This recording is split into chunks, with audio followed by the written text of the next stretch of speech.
headlong into that. So I kind of left the actual protocol version of remote viewing behind, and then really started to kick in with the higher self. And my first experience of the higher self, I was with a group, and it was doing Palladian light work. So it was, I think it was by Maura Kuan Yin, this particular set of teachings. And as we did this exercise of bringing the higher self, one person would do it while the other person would read or sit there and watch them. And she said, wow, when you did that, this massive energy field just opened up inside you. And when we started these sessions where we said, right, you're now going to read somebody else energetically, I thought, how? I don't know how to, what, have you got any help? How do we do this? So no, just sit down. If you get into the high self state, everything will just flow. And I was like, okay, well, let's see if this is going to work, So I sat down and did this. And then suddenly these very just super high resolution images started to come to read these energetics about this person, about what they needed to look at, what they needed to do, those kind of things. And I thought, oh, holy cow. And to begin with, I thought, am I just imagining this? And I kept reading back. I said, well, I'm seeing this. Does that mean anything to you? She, that's spot on. That's exactly some of the things that she's going through.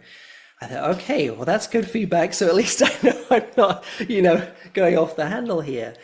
But as things progressed, I began really working with the high self, almost most of the day, every day, 365. And my high self sort of wanted to jump in the deep end and said, basically, right, now you've got to go on a huge clearing spree. You've got to get all this junk out of the way to make a very clear connection and really, really sort of deep, crystal clear connection. So my early days were quite difficult because there was a heap of stuff that I had to just mull through and just dig this stuff out and turf it out. And for anyone, I'm sure you guys as well, when you're going through stuff, it's no fun. And when you get it up every day to kind of turf through, that really is no fun at all. And so my earlier days was really, oh my God, I almost wanted to get out of this because it was so intense, But looking back on it now and seeing how my high self was playing everything, I see the benefit and just had this crash course of having to go through and clear so deeply and so heavily. But during that period, a group called the Palladians, from the Palladian star system, came through.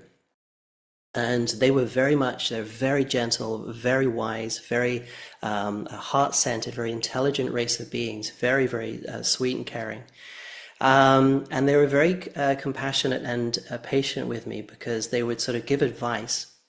So, okay, you really need to look at that bit there. And I'd sort of try a little bit, wouldn't get it right. And they said, oh, it's okay, just take your time, just relax, it's fine, And they were very patient and understanding of the human process of what had to, come off and the evolutions that needed to take place. And